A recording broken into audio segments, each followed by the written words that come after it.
በስመ አብ ወወልድ ወመንፈስ ቅዱስ አሐዱ አምላክ። በስመ አብ ወወልድ ወመንፈስ ቅዱስ አሐዱ አምላክ። በስመ አብ ወወልድ ወመንፈስ ቅዱስ አሐዱ አምላክ አሜን። የአባቶቻችን አምላክ የቸርነት ባለቤት ቸሩ እግዚአብሔር ከዚህ ሰዓት ከዚህ ዕለት ያደረሰን ቅዱስ ስሙ የተመሰገነ ይሁን። እንዴት ዋላችሁ? እንዴት ቆያችሁ? ቸሩ አምላካችን መድኃኒታችን ኢየሱስ ክርስቶስ ለአምላክነት እንደሚገባ ቅዱስ ስሙ የተመሰገነ ይሁን። እግዝእትነ ማርያም ወላዲተ አምላክ ድንግል አባታችን ቅዱስ ሙሴ ጸሊም ያከበራቸው ቅዱሳን ዕፀ መስቀሉም ቤተ ክርስቲያኑም የከበሩ የተመሰገኑ ይሁኑ። እንኳን አደረሳችሁ። ከጻድቁ ከሰማይቱ እግዚአብሔር በረከት ያሳድርብን። የቅዱስ ማቴዎስ ወንጌል ምዕራፍ 11 ቁጥር 7። እነዚያም ከሄዱ በኋላ ጌታችን ኢየሱስ ስለ ዮሐንስ ለሕዝቡ እንዲህ ይላቸው ጀመረ። ምን ልታዩ ወደ ምድረ በዳ ወጥታችኋል? ከነፋስ የተነሳ የሚወዛወዘውን ሸምበቆ ነውን? ወይስ ምን ልታዩ ወጥታችኋል? ቀጭን ልብስ የለበሰ ሰው ነውን? እነሆ ቀጭን ልብስ የሚለብሱት በነገሥታት ቤቶች አሉ። ምን ልታዩ ወጥታችኋል? ነቢይን ነውን? አዎን፣ እርሱ ከነቢይ እጅግ ይበልጣል እላችኋለሁ። እነሆ እኔ በፊት መንገድን የሚጠርግ መልእክተኛዬን በአንተ ፊት እልካለሁ ተብሎ ስለ እርሱ የተጻፈለት ይህ ነውና። እውነት እውነት እላችኋለሁ፣ ሴቶች ከወለዷቸው ወገን ከመጥምቁ ዮሐንስ የሚበልጥ አልተነሳም። በመንግሥተ ሰማያት ግን የሚያንሰው ይበልጠዋል። ከመጥምቁ ዮሐንስ ዘመን ጀምሮ እስከ ዛሬ ድረስ መንግሥተ ሰማያት ትገፋለች፣ የተገፉትም ይናጠቋታል። ነቢያትም ሁሉ ኦሪቱም ሁሉ እስከ ዮሐንስ ትንቢት ተናግረዋል። ልትቀበሉትስ ብትወዱ ይመጣ ዘንድ ያለው ኤልያስ ይህ ነው። ጆሮ ያለው መስማትን ይስማ። ቸሩ መድኃኔዓለም ስለ ቅዱስ ቃሉ የከበረ የተመሰገነ ይሁን። መንግሥተ ሰማያት ትገፋለች፣ ግፏንም ይናጠቋታል ያለውን ጥቂት ትምህርት እንማርበታለን። መንግሥተ ሰማያትን ትገፋለች ብሎ መድኃኒታችን ኢየሱስ ክርስቶስ ስለ መጥምቁ ቅዱስ ዮሐንስ በተናገረበት አንቀጽ ላይ ተግሳጽ ኃይለ ቃል ሲያመጣ በመጨረሻው ወይትማሰጥዋ ግፉአን፣ አንድም ወይትማሰጥዋ ገፋእያን፣ ገፋእያን አንድም ግፉአን የተገፉ አንድም የሚገፉ መንግሥተ ሰማያትን ይናጠቋታል ብሏል። ለዚህ ማንሻው ግን መንግሥተ ሰማያት ትትገፋ፣ የእግዚአብሔር መንግሥት ትገፋለች ብሏል። እኛ የእግዚአብሔርን መንግሥት ከሚገፉ ወይስ ግፉአን ከተባሉት ወገን ነን የሚለውን ራሳችን እንታዘብ። ለምን ይህንን ጥቅስ ፈለግከው ብላችሁ ብትሉ የቅዱስ አባታችን የቅዱስ ሙሴ ጸሊምን ታሪክ የሚናገር መጽሐፍ የመጀመሪያ ጥቅሱ ይሄ ነው። በግብፃውያን ስንክሳር የመጀመሪያው ኃይለ ቃል በእውነት ክርስቶስ ወግፉአን ይትማሰጥዋ፣ እንዲያውም በእነሱ ቋንቋ ግፉአን ከሚለው ገፋእያን የሚለው፣ በሌላ ቋንቋ እነሱ ሲተረጉሙት ገፋእያን የተባሉ አመፀኞች፣ አመንዝራዎች፣ ሽፍቶች፣ ሌቦች። ጌታ በሌላ አንቀጽ እንደተናገረው ቀድመዋችሁ የእግዚአብሔርን መንግሥት ይወርሳሉ ብሏል። ለምንድን ነው? ምንድን ነው ችግሩ? ከትናንት የቀጠለ ትምህርት ይመስላል። ፈሪሳውያን፣ ጸሐፍት፣ ሊቃነ ካህናት የተማርን ነን፣ እውቀት ጠንቃቂዎች ነን ባዮች ናቸው። ራሳቸውን እንደ አዋቂ የሚቆጥሩ፣ ከነሱ በላይ ማንም የሌለ፣ አለባበስ አጠማጠም የሚያሳምሩ። ነገር ግን ጌታ ምን አለ? ወቀደምትኒ ይከውኑ ድኅረ፣ ፊተኞች ምን ይሆናሉ?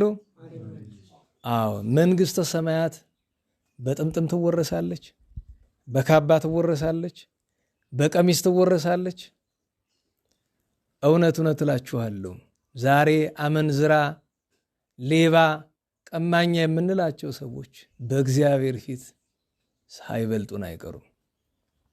ቢያንስ እነሱ የንስሐ ተስፋ አላቸው።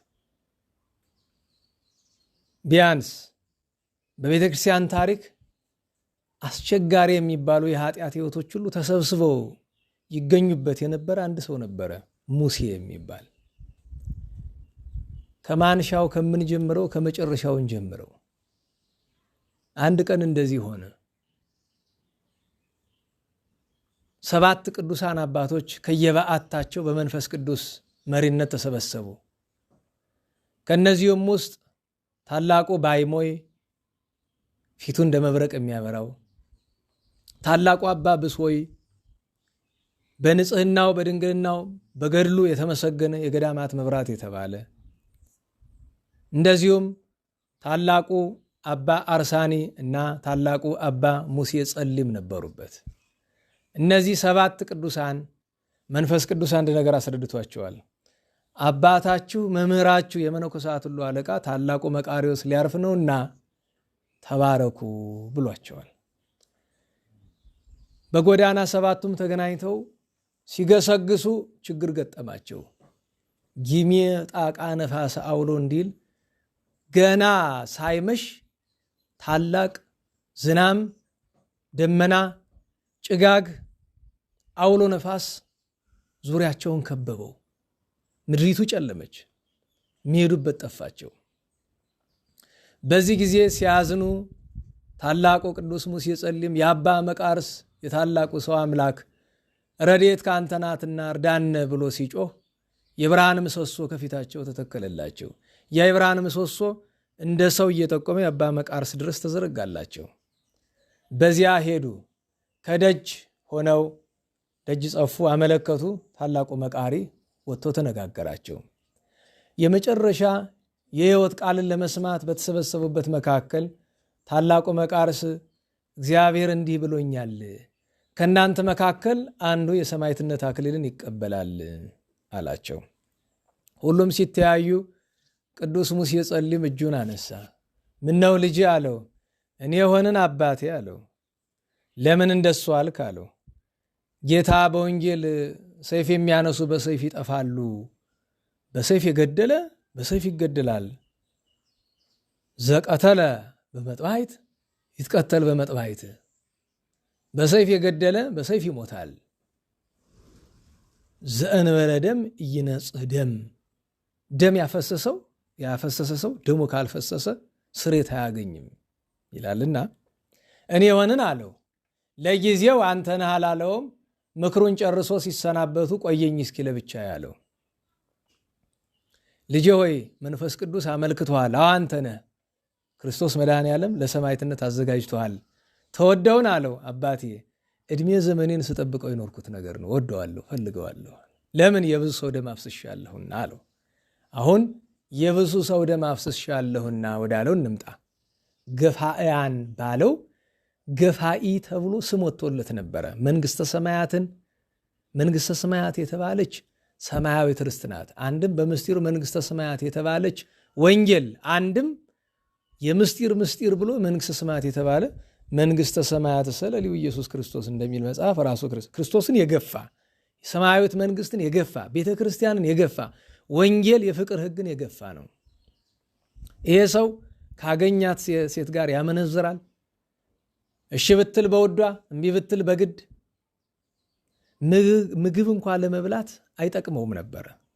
ጥንተ ነገሩ እንደምን ነው ቢሉ በኢትዮጵያ ምድር ሳለ ተወልዶ ያደገ ኢትዮጵያዊ ነው። ቅዱስ ሙሴ ለባርነት ተሽጦ ወደ ግብፅ ወረደ። እዚያም አገረ ገዢ ገዝቶት የአገረ ገዢ አመልክ የነበረ ፀሐይን ስለነበረ እንደ ንጉሱ አጎንብሱ ነውና የሱን የጌታውን የገዢውን ፀሐይ ያመልክ ነበር። ነገር ግን ከነዚህ ሁሉ ነገሩ ጥቁሩ ሙሴ ኢትዮጵያዊው ሙሴ አንድ ነገር አለው። ምን? መመርመር። ሲወጣ ሲገባ ከነዛ ክፋቱ ከነዚያ ኃጢአቱ ሲወጣ ሲገባ ፀሐይን ይመለከታታል። ጠፈር ደፈር ሲከለክላት፣ ምሽት ሲያግዳት፣ ደመና ሲጋርዳት ይመለከታል እና ግራ ይገባዋል። አምላክ ነሽ ወይ እያለ ይመራመራል። እንዲህ ሲያደርግ ከአገልጋዮቹ ጋር በተፈጠረ ጠብ ሰው በመግደሉ ምክንያት አገረ ገዢው አባረረው ማለት ከስራ አፈናቀለው፣ እግረ መንገዱን ነፃነት ሰጠው ማለት ነው ከባርነት።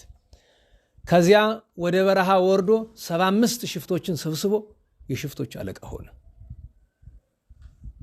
75 ኃይለኛ ሽፍቶች በሱ ስር ነበሩ። ቅዱስ ሙሴ ከኃይለኝነቱ ብዛት የተነሳ ማንም ሰው ገጥሞ በትግልም በሰይፍ በጋሻም የሚችለው የለም። ከየትም ቦታ ሲሄድ አስከትሏቸው ሄዶ እነሱን አዛርፉኛ አይላቸውም። እነሱን በሌላ ስፍራ ይልካቸዋል፣ ዘርፎ ያመጣሉ፣ ይወስዳል። መዝረፍ ከፈለገ ግን ስንት ወታደር ካለበት ስፍራ ገብቶ ብቻውን ዘርፎ ነው የሚወጣ። አንድ ጊዜ አንድ ባለበግ ብዙ በጎች የነበሩት ሰው ነበረ እና ቅዱስ ሙሴ ያንን ባለበግ አይወደውም። መዝረፍ ብቻ ሳይሆን እሱንም መግደል ይፈልጋል እና ሊገድለው ሲሄድ ወሬ ነጋሪ አስቀድሞ ነግሮ አመለጠው። ስለተበሳጨ ሁለተኛ እንዳያመልጠው ሰይፉን ከወገቡ ላይ አንስቶ ልብሱን በወገቡ ላይ ታጥቆ ሰይፉን በጥርሱ ይዞ አባይ ስላችሁ ናይልን አሁን ያለው እዚህ እንዳለው እንዳይመስላችሁ መኪና እንኳ አይሻገሩም፣ ጠርጎ ይዞት ነው የሚሄድ። ያንን ተሻግሮ የሚገርመው ነገር መምጣቱን አሁንም ሰምቶ ላይ ያበግረኛ የበግ ባለቤት የሚደበቅበት ቢያጣ አሸዋውን ቆፍሮ አሸዋ ውስጥ ገባ። ፈልጎ ሲያጣው በብስጭት 4 በግ አንስቶ 2 አድርጎ አስሮ በቀኝና በግራ ትከሻው ተሸክሞ እንደገና ናይልን ተሻግሮ አልፎ ሄዷል።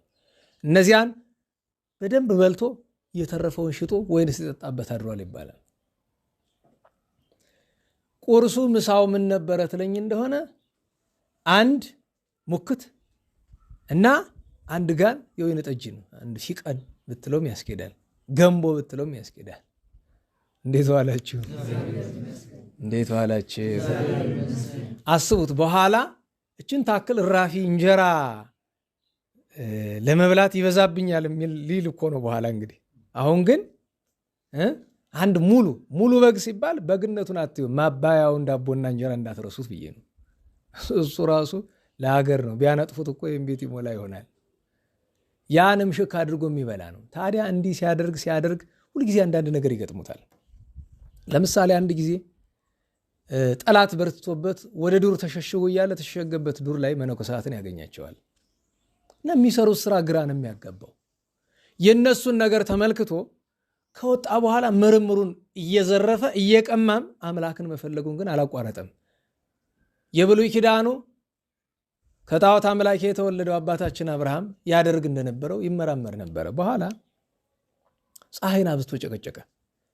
መልስ ባላገኘ መጠን ተስፋ እየቆረጠባት ሄደ። አይ እንግዲህ አንቺን አምላክ ነሽ ብዬ ለመቀበል እቸገራለሁ ማለት እና ይሄን ምርምሩን የሚያውቁት በዙሪያ ያሉት ሽፍቶች አንዳንዶቹ ምን አሉት? ለምን ወደ አስቄጥስ ገዳም ዛሬ ዋዲ ኤልናትሮን ይሉታል አይደል? ወይም ንጥሪያ ገዳም ይባላል። 3 ታላላቅ ገዳማት የነበሩበት 2ቱ ጠፍተው አንዱ አለ የምላቸው አንድ ገዳም አይደለም። በስሩ በጣም ብዙ ገዳማት ያሉት ብቻ አንዱ ስፍራ አለ፣ 2ቱ ጠፍቷል። በቁፋሮ ብቻ ነው ስፍራው የተገኘው። ለምሳሌ ታላቁ አሞኒዮስ ገዳም በቁፋሮ ነው የተገኘው። የታለና ታላቁ ባይሞይ ገዳም መጀመሪያ የነበሩበት በቁፋሮ ነው የተገኘ እንጂ ጠፉ ነዋል። ያ ታላቁ መቃርስ የናባ ሙሴ ጸልም የናባ ብሶይ የናባ ዮሐንስ አጽር ግን ዛሬም ድረስ አሉ። እሱ አስቄጥስ ማለት ወይም ሲሃት ሻሂት ይሉታል። ሲሃት እና አስቄጥስ በተለያየ ቋንቋ ነው እንጂ ተመሳሳይ ቃሎች ናቸው። አስቄጥስ ማለት መዳሉ ማለት ነው። ሚዛን መዳለው አልባብ የልቦና ሚዛን ማለት ነው። ወለምን ወደዚህ አትሄድም እንዴት ብሎ ሲለው አይ ሲያወሩ ሰምቻለሁኝ። እዚያ ያሉት አምላክ አላቸው። እዛ በአስቄጥስ ገዳም ያሉ መነኮሳት አምላካቸውን ደግሞ ያዩታል አይን ባይን። ይሄ የተባለበት ምክንያት ምንድነው ቢሉ በዘመኑ በጣም ብዙ ቅዱሳን ስለነበሩ እነዚያ ቅዱሳን መድኃኒታችን እየተገለጠ ይነጋገራቸው ስለነበር ነው። እሱም እንደ መንፈሳዊ ሰው ሳይሆን እንደ ሽፍትነቱ ሰይፍ እንደታጠቀ ወደ እነሱ እየገሰገሰ ሄደ። በእግዚአብሔር ፈቃድ መጀመሪያ ማንን ያገኛል? የስንት ቅዱሳን አባት ናዛዚ አጽናኝ የሆነውን ታላቁ አባ ኤስድሮስን ያገኘዋል። ገድለ አባ ሙሴ ጸሊምን ስትመለከቱት የብራናውን እስካሁን አላገኘነውም። እየተጠቀምን ያለነው የግብጾችን ነው። በቅብጥ ቋንቋ ተጽፎ ኋላ በአረብኛ ኋላ ደግሞ በእንግሊዝኛ። እንዲህ ያንን መጽሐፍ የላክልኝ ሰው በደንብ አልመረኩትም። እንዲያው ማን እንደሆነ ራሱ አላውቅም። ከውጭ ሀገር ነው የላኩልኝ። በእንግሊዝኛ የተጻፈ በእውነቱ ግሩም የሆነ በእርግጥ ያደክማል ነው እንጂ እዚያ ውስጥ ያለውን ታሪክ በአብዛኛው ዜና አበው ውስጥ ይገኛል። ግን ያደክማል ፍለገው በጣም ዜና አበው ውስጥ በሺህ ከሚቆጠሩ ታሪኮች ውስጥ ፈልጋችሁ የአንድን ቅዱስ ብቻ መርጣችሁ ለማግኘት በጣም ያደክማል። እና እዚያ ላይ ምን ይላል? ገድሉን ያዘጋጁት አባቶች ምን ይላሉ? እዚህ ገድል ውስጥ የምታገኟቸው ጥቅሞች አሉ ይላሉ። ከምታገኟቸው ጥቅሞች መካከል አንደኛ የንስሐ ዋጋ ነው። ንስሐ ምን እንደሆነ፣ አረመኔ፣ ጨካኝ፣ ነፍሰ ገዳይ፣ ዘማዊ የነበረ ሰው እንዴት ነው መላእክትን ሊመስል የቻለ? እንዴት ነው በዛ ዘመን ከቅዱሳን ሁሉ በላይ በዛ ዘመን ዜና አበውን የጻፈው አባት ምን ይላል? በዚያ ወራት ከአባ ሙሴ ጸሊም የሚበልጥ ጻድቅ በስፍራው ለማግኘት ይቸግራል እስከ ማለት ደርሷል። አንድ ሁለተኛ ነገር ከአባ ሙሴ ጸሊም ገድል የምንማረው ነገር ንስሐ የአንድ ቀን ስራ አይደለም፣ የህይወት ዘመን ተግባር እንጂ። ዛሬ ንስሐ ሄደህ ለካህኑ እንዲህ አጥፍቻለሁ ብለህ ትላለህ። ይህን ያህል ጡም ይህን ያህል ስገድ ይልሃል። ያን ስትጨርስ ንስሐ አብሮ ያበቃል። ክርስትናችን የማይቆምበት ምክንያት ነው። ንስሐ የህይወት ዘመን ተግባር ነው። ለካህኑ ብንነግረውም ባንነግረውም ቢፈታንም ባይፈታንም ዘወትር ጸጸት ነው። ዘወትር ማረኝ ነው፣ ይቅር በለኝ ነው። ሶስተኛ ከዚህ ቅዱስ ገድል የምንማረው ሺህ ጊዜ ታጋይ ገድለኛ ብትሆን ገድልህ ብቻውን ፍሬ አይኖረውም። ዘወትር የእግዚአብሔርን ቸርነትን የመንፈስ ቅዱስን እርዳታ ገድል ውስጥ ይገኛል። በነገራችን ላይ በጣም ጉልበተኛ ስለነበረ ሰይጣንን በጉልበቱ የሚያሸንፈው እየመሰለው 24 ሰዓት ይሰግድ ነበረ። 24 ሰዓት በመስገድ ብቻ አይሸነፍም። ሁልጊዜ ረድኤት ምሕረት ከማን መለመን ይገባል? እሱን ያስተምረናል አለ። አራተኛ በዚህ ቅዱስ ሕይወት ውስጥ የምንማረው የነፍስ አባት ምን ያህል እንደሚያሻ ነው። ለምን አባ ኤስድሮስ ባይኖሩ ኖሮ ቅዱስ ሙሴ ጸሊም ተመልሶ ወደ ነበረበት ቆሻሻ ይወድቅ ነበረ። መራሂ፣ መሪ፣ ናዛዚ፣ አረጋጊ፣ አጽናኝ ሆነው አባ ሙሴ ጸሊምን ከእግዚአብሔር በታች የሰሩት አባ መቃርስና አባ ኤስድሮስ ናቸው። እነዚህ ሙያዎች አሉ። ቀጥ ብሎ ሄዶ አባ ኤስድሮስ ሲያው ሰው ነውና ደነገጠ። ምን ሊያደርግ ነው ብሎ አንተ ሽማግሌ መነኩሴ እስቲ ጥያቄ ልጠይቅህ፣ ምንድን ነው እናንተ እግዚአብሔርን ታዩታላችሁ ይባላልሳ አለ። አባ ኤስድሮስ እናየዋለን አይሉም መቸር የሚያዩት አሉ አሉ። እኔ ማየት እፈልጋለሁ አሳዩኝ ብሎ አለ። ደፈር ያለው የዛን ጊዜ ገና በሽፍትነት ስለሆነ አሳዩኝ ብሎ አለ። ወዲያውኑ አባ ኤስድሮስ መንፈስ ቅዱስ እንደጠራው ተረዳ ይላል በጸጋ። ይሄ ሰው መንፈስ ቅዱስ የጠራው ልጄ አለው። አቤት። ማየት በአንድ ቀን አይሆንም፣ ነገር ግን እኔ የምልህን ቃል ከጠበቅ ታየዋለህ። ችግር የለውም እጠብቃለሁ። መጀመሪያ ግን ና ከሁሉ አባት ላድርስ ብሎ ከአባ መቃርስ አደረሰው። አባ መቃርስ መከሩት፣ ያስተማሩት፣ ለአባ ኤስድሮስ መልሰው ሰጡ። አባ ኤስድሮስ አስተምረው አጠመቁት፣ አመነኮሱት። የቆብ አባቱ የነፍስ አባቱ አጥማቂ አባቱም አባ ኤስድሮስ ናቸው። ታላቁ ካህን ይባላሉ አባ ኤስድሮስ። የአባ ኤስድሮስ አስገራሚ ነገር ልንገራችሁ። እንዴት ዋላችሁ? ገዳማዊ ቅዱስ ትሩፈ ምግባር ናቸው። ነገር ግን ገዳም ሲፈልጓቸው ከተማ ይገኛሉ፣ ከተማ ሲፈልጓቸው ገዳም ይገኛሉ። እንዴት ትሉ እንደሆነ ከተማ ስል እንደ ዛሬው ሰው አይደለም።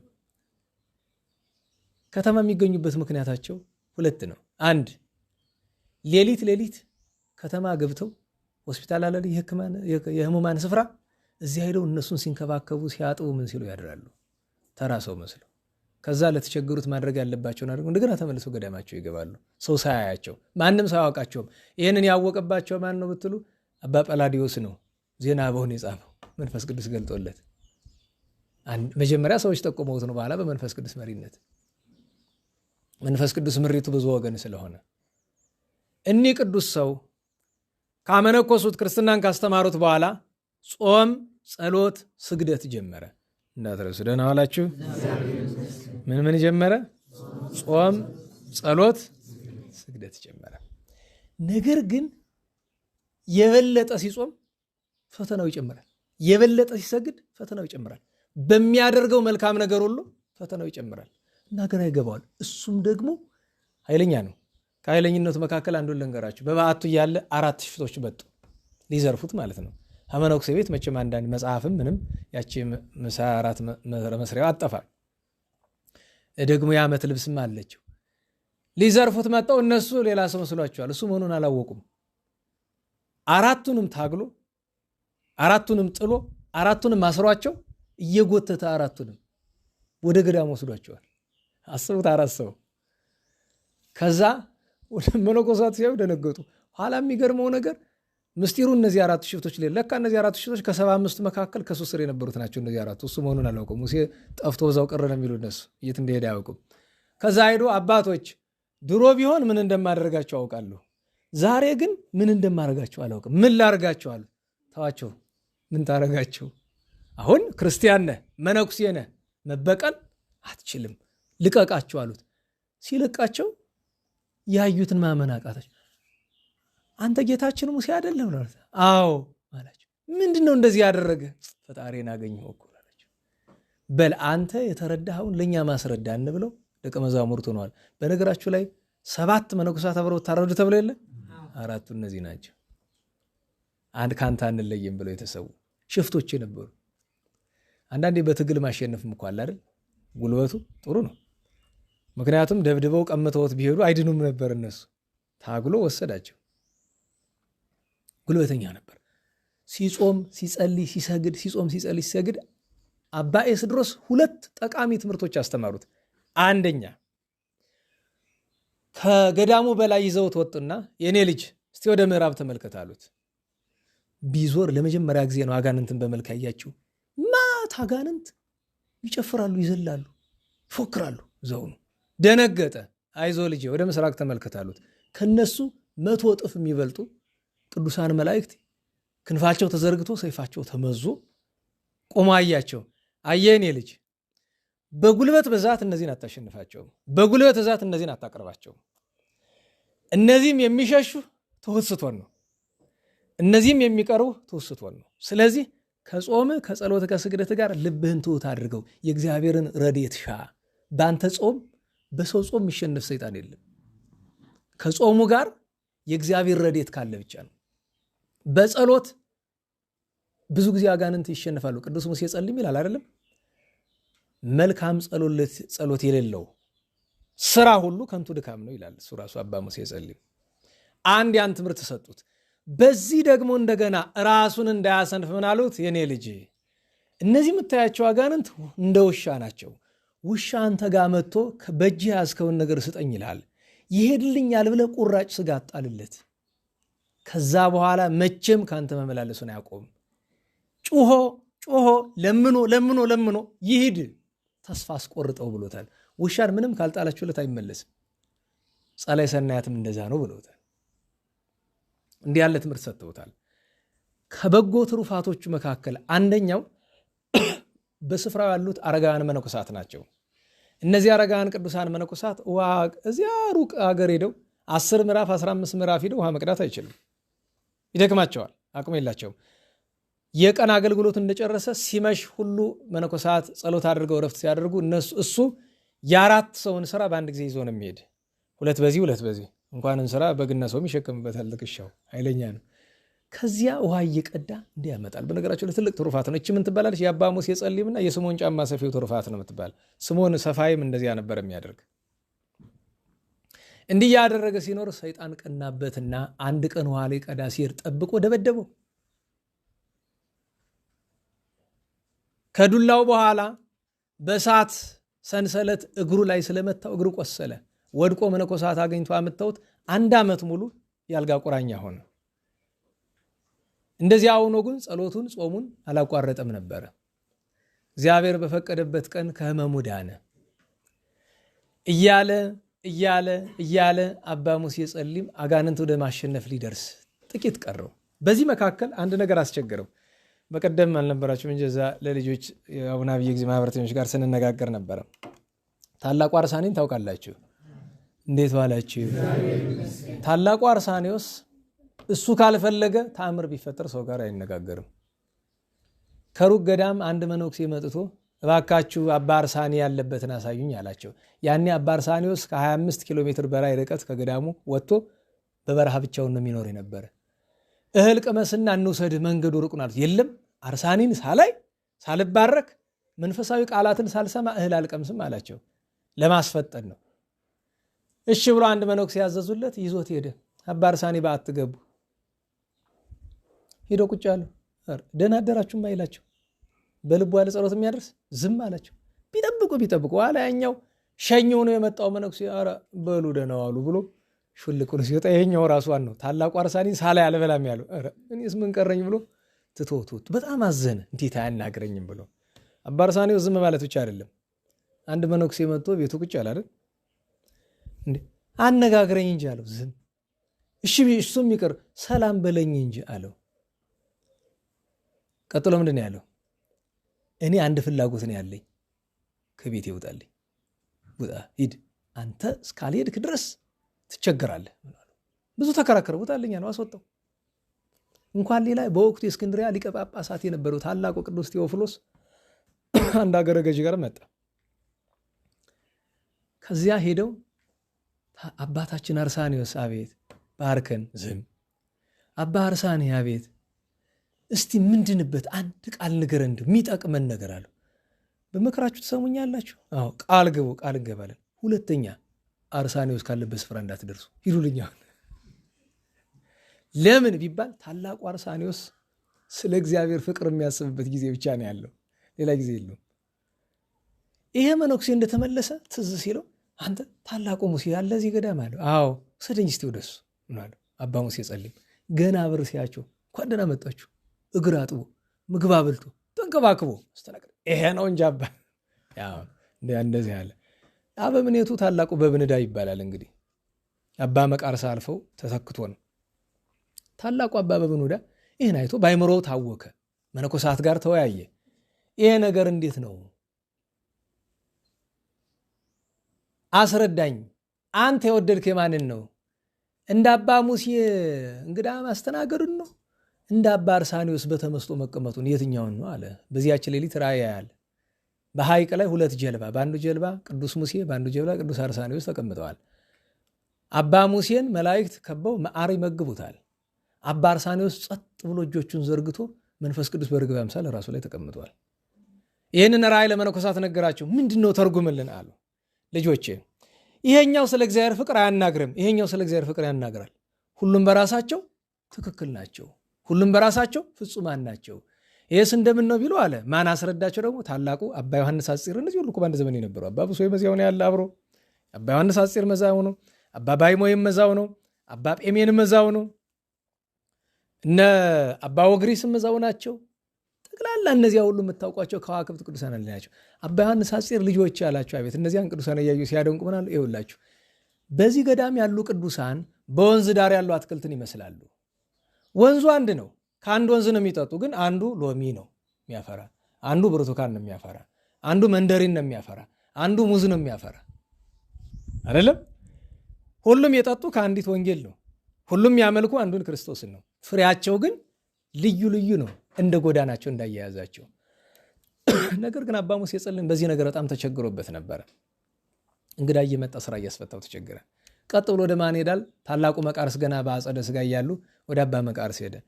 ደርሶ እጅ ነሳቸው። አባቴ አቤት፣ እንዲያው ምክር ፈልጌ። ምንድን ነው? ብቻዬን መሆን ፈልጌ አልቻልኩም። አየኔ ልጅ አንተ የሰው ፍቅር አለህና ሰው ስለምትንከባከቡ ነው ሰው ወደ አንተ የሚመጣ። በሌኔ ልጅ እንዲያ ከሆንማ ፈንጠር ብለህ ወደ ዱር ውጣና ሰው ከማያውቅ ቦታ ላይ ለጸጥታ የተወሰነ ጊዜ አሳልፈ ተመልሰን አሉት። ያንን አድርጓል። በሌላ ጊዜ አባታችን አባ ኤስድሮስ ጋር ሄዶ ምክር ይጠይቃቸዋል። አንድ ነገር አለቀው ብሎ ተቸግሯል።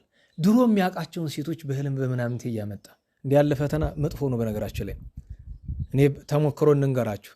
ዛሬ ማናችንም ብንሆን ያላመለጥንበትን ፈተና ድሮ ደህና ነገር መስሎን በልጅነታችን ህንድ ፊልም ምናምንቴ እናይ ነበር አይደል? ከ30 ዓመት በኋላ ዛሬ የማይለቅ ይመጣል። የዛ ትውስታ። ለዛ ነው ህፃናት ፊልማት ዛሬ ስታዩት ምንም አይመስላችሁም።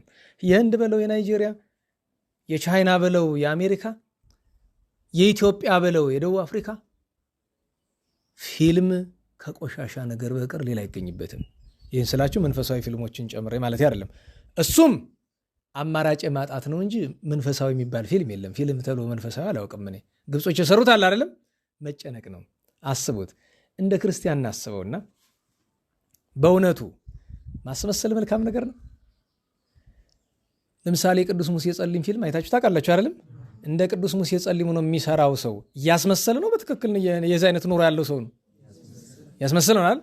ካራክተር መላበስ ይባላል አይደል? ገጸ ባህሪ መላበስ ይባላል። ጥሩ ነገር ነው።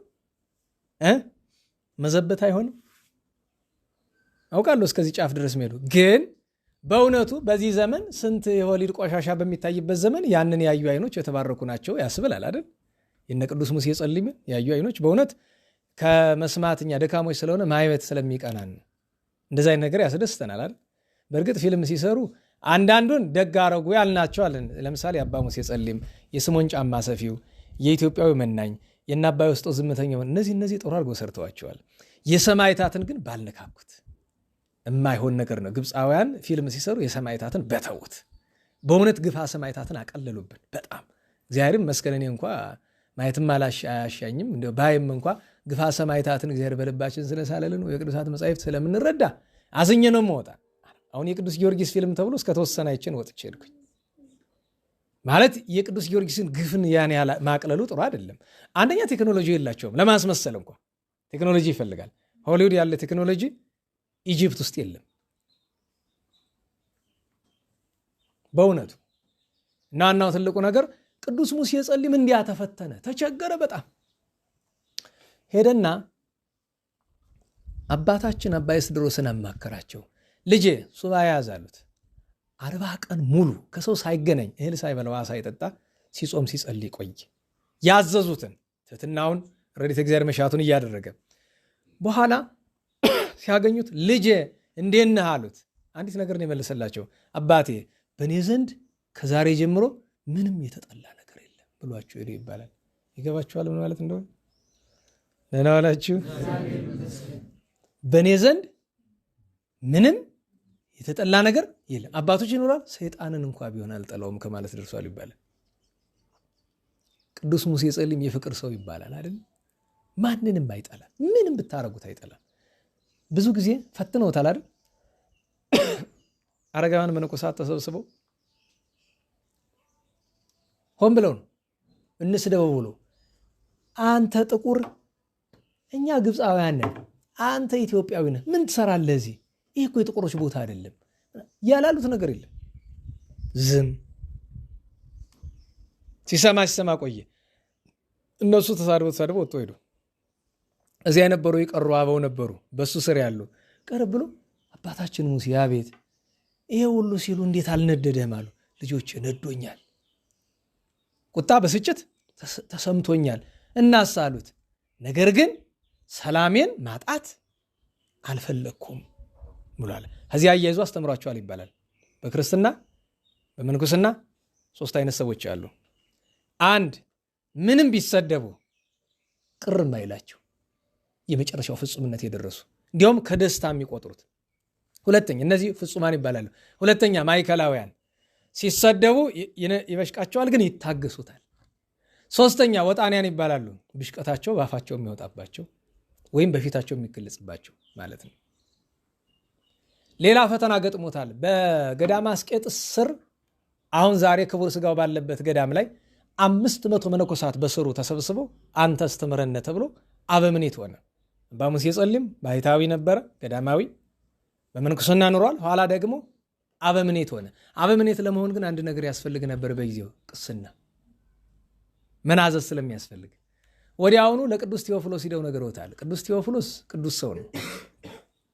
ሲያመጡት ይዘውት የመጡትን መነኮሳትን አደራ ብሏቸዋል። ልንፈትነው ስለሆነ ተባበሩኝ ብሏቸዋል።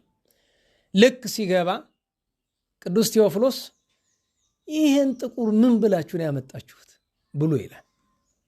እዚያ ያሉት መነኮሳት ደግሞ አንዳንዶቹ አዎ እውነት ግን እኮ ነው ብሎ ብዙ ክፉ ነገር ይናገሩታል። መለስ ብሎ ወጥቶ በእውነት ለቅስና ይዘውት ሄዱ። አስገድደውት ነው። በቤተ ክርስቲያን ታሪክ የማይደረግ ነገር በሱ ተደርጓል አይደል? ስንት ሰው አልገደለም? ስንት ዝሙት አልሰራም? ከዚህ ሁሉ በኋላ ግን ምን ተሾመ? 2 ነገር ተረዱ። ቅስና የተሾመበት ምክንያት አንደኛ ይሄ የተአምር ጉዳይ ነው እንጂ የሕግ ጉዳይ አይደለም። አንዳንድ ነገሮች ከህግ ውጭ ሆነ። ቅዱሳን ከህግ በላይ ይሆናሉ አይደል? ቅድስት ንሳይት በቅዳሴ ጊዜ ወንጌል ያነበበች በፍትህ ነው? በህግ ነው? ቅዱሳን ሲበቁ ከህግ በላይ ስለሚሆኑ ነው። የአባ ሙሴ ጸሊም እንደዚያ ነው። አንዳንድ ሰዎች ምን ይላሉ? አይ ያን ጊዜ ጣዖት አምላኪ ስለነበረ ወደ ክርስትና አዲስ ሲመጣ ድንግልና ይመለስለታል የሚሉ ጅሎች አሉ። በነገራችን እንዲህ ብሎ የሚያስተምር ሰው ገጥሞኛል። ይኸውልህ እስላምም ሆነ ጴንጤም ሆነ ድንጋይ የምታመልክም ሆነ ድንግልናን ከጣልከው በምንም መንገድ አይመለስም። ኦርቶዶክሳዊ ስትሆን የጸጋ ድንግልና እንጂ የስጋ ድንግልና አይሰጥህም። ከዛ በኋላ የምታገባው በተክሊል አይደለም፣ በፈት ስርዓት ነው፣ በስርዓተ ማዕሰባ ነው። ይህን ማወቅ አለባቸው። ጥምቀት ድንግልና የስጋ ድንግልና ይመልሳል የሚል ሕግ አለን? እንዴት ዋላችሁ? አለን። ነገር ግን እንዲያ ሆኖ የቅዱስ ሙሴ ጸሊም ከታምራት ነው የሚቆጠር። ወዲያውኑ ቅዱስ ቴዎፍሎስ ከውጭም ሰው አስቀምጧል። መነኮሳትን ይበሽቀውን እስቲ ምን እንደሚያደርግልኝ ብሎ ከውጭ ምን ያደርግ ነበረ? መልካም ተናገሩብህ፣ አንተ መልክ የከፋ ጥቁር ሰው የማይገባ ቦታ ምን ልታደርግ መጣህ እያለ ራሱን እየጸፋ ይሄድ ነበረ። በጥፊ መጣ። ይህንን ሰምተው ቢነግሩት ቅዱስ ቴዎፍሎስ አዘነ። አስጠሩት ብሎ ናበል እግዚአብሔር መንፈስ ቅዱስ ውጭህንም ውስጥህንም ጸዓዳ አድርጎልሃል፣ ደስ ይበልህ ብሎ ቅስና ሹሞ መልሶታል። አበምኔቱ ነው። ሰዎች ጥፋት ሲያጠፉ ለፍርድ ሲጠሩት አይገኝም። ለምን ቢባል እኔ ሀጥ ሰው በሌላ ሀጥ ሰው ላይ እንዴት ነው የምንፈርደው ነው አይደል? ይሄ በነገራችን ላይ ይህን ማሰብ ብንችል በዚህ ዘመን እኮ እንዴ መንፈስ ቅዱስ በመካከላችን እኮ በሁሉ ረድኤት ይኖርልን ነበር አይደል? አስቡት ከኔ ጀምሮ ትናንት አንድ ሰው ልፍ ሲል አየሁ ያንን አጭበርባሪ አለኝ። ኧረ ከልብ ነው ይስለው እንዴ አታውቅም እንዴ አጭበርባሪ እኮ ነው አለ። ኧረ በሞት ስርዓት ያዝባክን አይባልም። ኧረ ወዴት ታውቀዋለህ? እንደዚህ ሲያደርግ አይቼው ዛሬ ምን እንደሆነ ምን ታውቃለህ? ወይ ተማሰጠው ዋግፎ አንቺናት እቺን ነገርኩት። ይኸውልህ በፍርድ ቀን ካንተ በፊት እሱ ብርሃን ለብሶ ታገኘ ይሆናል። አንተ በራስህ መልካም ሰው ነኝ ባይነህ ይቀድማል። ኢቭን አሁንም እንኳን በማጭበርበሩ ቢሆን ይቀድማል በኋላ እና በተለይ አንድ ቀን አንድ ሰው በድሎ ጥፋት አጥፍቶ ፍርድ ለመፍረድ አበምኔቱ ያስፈልጋል። ጠሩት፣ አልመጣም አላቸው። መጀመሪያ ዝም አለ፣ በሁለተኛውም ቢያላቸው፣ በሶስተኛው ግድ አሉት። ስርዓት ስለሆነ ብሎ ትልቅ እንደ ኬሻ እንደ ማዳበሪያ ያለ ነገር ይዞ አሸዋ ሞልቶ ታቹን ነደለው። ያንን በትከሻው ተሸክሞ ይመጣል። በኋላ ምን ይላል? ይፈሳል። ከዚያ ሲደርስ የተከሰሰው ወንድም መነኮስ እዛ አለ፣ ከሳሾቹ እዚያ አሉ። አባታችን ምንድን ነው የተሸከምከው አሉት። ኃጢአቴን እንዲህ ኃጢአቴ በእኔ ላይ ሰልጥኖ ደግሞ እኔ ሳላየው በኋላዬ እንዲህ ሞልቶ እየፈሰሰ በሌላ ሰው ለፍርድ መምጣቴ እየገረመኝ አላቸው። ይህም ማለኛ ተግሳጽ አይደለ ብለው ሁሉም ከፍርድ አደባባይ ተነስተው ሄደዋል። ይሄ ቅዱስ ሰው ስራው ግሩም ነው። ከስራዎቹ መካከል አንደኛው በሰሙነ ሕማማት በገዳም አስቄጥስ ሕግ አለ። ማንኛውም ሰው 7ቱንም ቀን ምንም ነገር ማብሰልም መመገብም አይችልም። ፍጹም ጾም ነው የሚያዝ በሰሙነ ሕማማት እና ያን ሕግ ሁልጊዜ የሆሳዕና ያስታውሷቸዋል፣ አበምኔቱ ያስታውሳሉ። እና አንድ ጊዜ እንደዚህ ሕግ ተነጋግረው እንግዳ መጣ ወደ ገዳሙ ከሌላ ገዳም ይህን ስርዓት የማያውቅ ማለት ነው። መነኮሳት በሙሉ አላስጠገዋሉ፣ ሕጉን ፈርተው ማለት ነው። አባ ሙሴ የጸሊም በር ሲደርስ ኧረ እና ወንድሜ ና ግባ አለው። አስገባው። ምግብ አብስሎ አበላው። ማብሰሉ በምን ታወቀ? ጭስ ሲወጣ የማዕድ መዓዛ ሲሸት ታወቀበት። መነኮሳት ሄደው ከሰሱት። አበምኔቱ ልጆቼ አሁን ሕማማት ነው አንካሰስም፣ ጦሙ ይለፍና እንነጋገራለን እንፈርዳለን አላቸው። በዚህ ነገር ተነጋገሩ። ጦሙ ካለፈ በኋላ በፍርድ አደባባይ ቆሙ። ክሱ ተነገረ።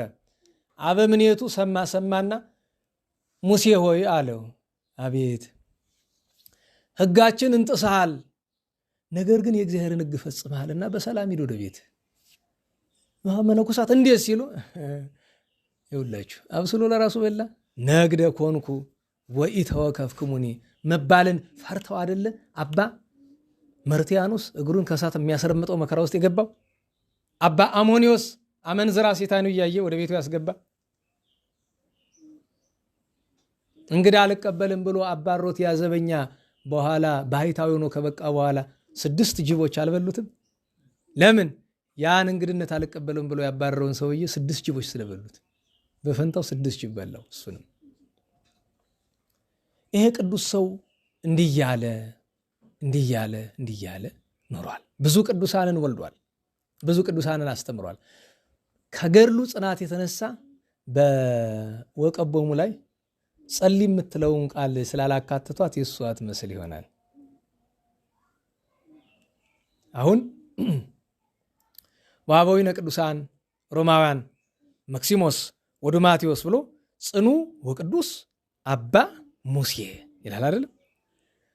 በምን ታውቋል ብትሉ የገድሉ መጽሐፍ ራሱ ርዕሱ ምንድነው የሚለው? እንግሊዘኛው እንኳን the strong saint Moses ነው የሚለው አይደል? እንግዲህ ስትሮንግ ያለውን በእኛ በግዙ ጽኑ ነው ይላል። አማርኛው ብርቱ ኃያል ይለዋል። ኃያል ቅዱስ ብርቱ ቅዱስ ይለዋል። እና በለዚያ እኮ ነው ትናንት ስንክሳር ሲነበብ አላያችሁም? በሁሉም አብያተ ክርስቲያናት በቅዳሴ ጊዜ ስሙ የሚጠራ እስከመሆን ደርሷል ይላል አይደል? በዚያ ምክንያት እኮ ነው ሁልጊዜ ወቀቦሙ ላይ ስሙ ሳይነሳ አይቀርም። የዚህ ቅዱስ ወዳጆች ከነበሩት መካከል አንደኛው አባ ዘካርያስ ነው። ትሩፍ የሚባለው ታስታውሱት ከሆነ ላስታውሳችሁ፣ በ9 ዓመቱ ገዳም ሲገባ መልክ ያምራል ብሎ አንጎራጎሩበት አይደለም?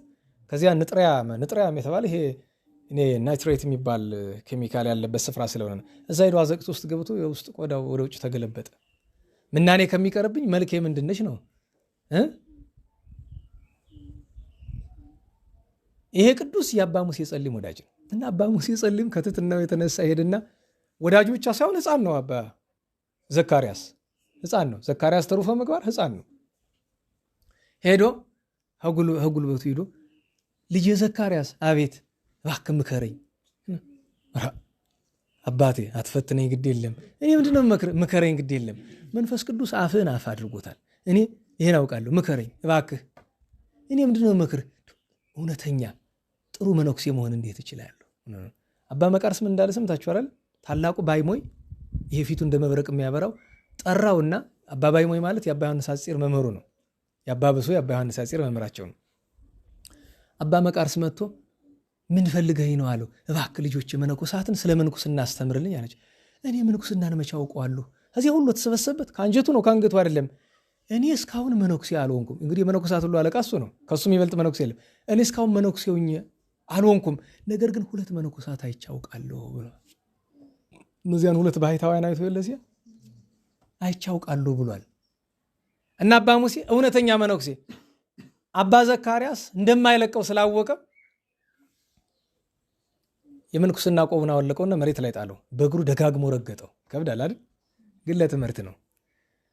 መልሶ ወደ ራሱ አደረገው። ምን ማለት ነው አለው። ይህን ቆብ ስረግጠው ምን አለኝ? ምን መለሰልኝ አለው። ምንም አለው። አንድ መነኩሴ የዚህን ያህል ካልታገሰ መነኩሴ መሆን አይችልም። ይህ አቅቷቸው የሆን ከተማ እየፈለሱ ይመጡ እንደ ጸዋጓ ስለሌለ ችግር የለውም አይሰሙም። ሲሰሙና አይደለም ይጣሉ። ደህና ዋላችሁ። ጠብ ከሐሜትም ከስድብም አይደለችም ይላል አይደል? ያንኑ ከመስማትና ከማሰማት ነው ብለዋል አይደል? ለምሳሌ ተደብቄ በማወት እንጣላለን። ሲሰማ ነው አይደል ችግሩ? እንደዚያ ነው። የሚገርመው ነገር ይህንን በጸጋ ማን ተረድተዋል? አባ መቃርስ ታላቁ። አባ ዘካርያስ ሊጠይቃቸው አንድ ቀን ሲሄድ ልጄ ዘካርያስ አሉት። አቤት። እስቲ አንድ ጥያቄ ልጠይቃሉት። ምንድነው አባት የሚጠይቁ ያለችው? እውነተኛ መነኩሴ መሆን እንዴት ይቻላል? ደነገጠ። እሱማው ኧረ ተውኝ ግድ የለም ንገረኝ ግድ የለም ንገረኝ ግድ የለም ማለት ያንኑ አደረገ። ፊታቸው ላይ ጥሩ ነው አሉት። ደስ አላቸው። እና አባ ዘካርያስ እና አባ ሙሴ በጣም ወዳጆች ናቸው። እንደ አባትና እንደ ልጅ ማለት ናቸው። እና አባ ቃሪዎስ ደግሞ አለዛው የአባ ዘካርያስ አባት ነው። እና እንደዚህ አባ ሙሴ ጸሊም ውሃ ቅዳ ተብሎ ሄዶ ውሃ ሊቀዳ ባዶን ስራ ይዞ ተመለሰ። ምን ሆነ ነው አሉት። ኧረ ምንም አለ።